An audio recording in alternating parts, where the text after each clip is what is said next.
ഈശോ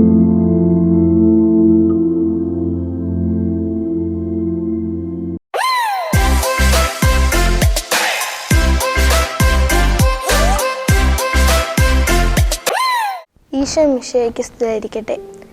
നാശത്തിലൂടെ ചരിക്കുന്നവർക്ക് കുരിശിൻ്റെ വചനം ഭോഷത്വമാണ്. രക്ഷയിലൂടെ ചരിക്കുന്ന നമുക്കോ അത് ദൈവത്തിൻ്റെ ശക്തിയും.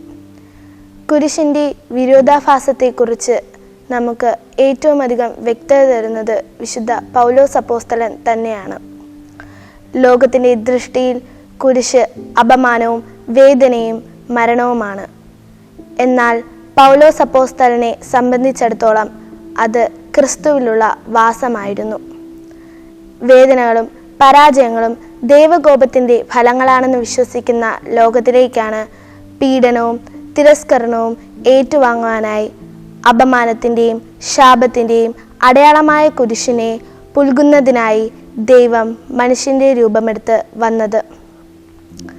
പാപത്തിൻ്റെ കെട്ടുകളിൽ നിന്ന് ലോകത്തെ മോചിപ്പിക്കുവാനായി ദൈവം ചെയ്തത് സഹനത്തെ സ്വീകരിക്കുകയാണ്, വേദനകൾ ഏറ്റെടുക്കുകയാണ്, മറിച്ച് അവ ഇല്ലാതാക്കുകയല്ല. അതുവഴി ഈശോ സഹനത്തെക്കുറിച്ച് ലോകത്തിന് പുതിയൊരു കാഴ്ചപ്പാടാണ് നൽകുന്നത്.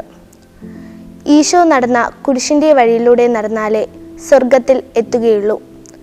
ദൈവം അനുവദിക്കുന്ന കുരിശുകളെ നമുക്ക് കിരീടമായി ഭവിക്കുകയാണ് ചെയ്യുന്നത്. ജീവിതത്തിൽ നിരവധി പ്രശ്നങ്ങളും രോഗങ്ങളും വേദനകളും പ്രതിസന്ധികളുമാകുന്ന കുരിശുകളെ നമുക്ക് തരണം ചെയ്യേണ്ടതായി വരുന്നുണ്ട്.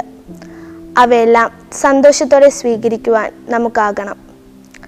അവനെ ക്രൂശിക്കുക എന്ന് ആക്രോശിച്ചവർക്ക് അവൻ കൊടുത്ത മറുപടി ഇങ്ങനെയാണ്: ഇവർ ചെയ്യുന്നതെന്തെന്ന് ഇവരറിയുന്നില്ല, ഇവരോട് ക്ഷമിക്കണമേ എന്നാണ്. കാരണം വിജാതികർക്ക് കുരിശ് ഭോഷത്വമാണ്. ദൈവരാജ്യത്തിൻ്റെ സന്ദേശം ഉൾക്കൊള്ളാനുള്ള കഴിവ് അവർക്ക് നൽകപ്പെട്ടിട്ടില്ല. എന്നാൽ രക്ഷയിലൂടെ ചരിക്കുന്ന നമുക്കോ അത് ദൈവത്തിൻ്റെ ശക്തിയും. അതിനാലാണ് കോൺസ്റ്റന്റൈൻ ചക്രവർത്തി കുരിശിൻ്റെ മഹത്വം അറിഞ്ഞ് ക്രിസ്ത്യാനികൾക്ക് സ്വാതന്ത്ര്യം പ്രഖ്യാപിച്ചത്. ഹെലന രാജ്ഞി വിശുദ്ധ കുരിശ് തേടി പാലസ്തീനിൽ എത്തിയത്.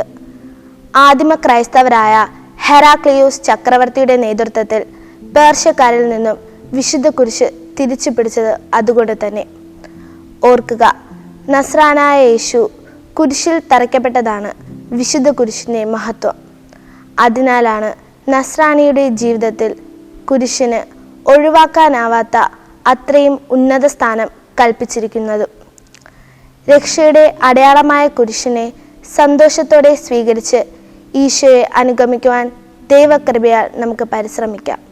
ആമേൻ.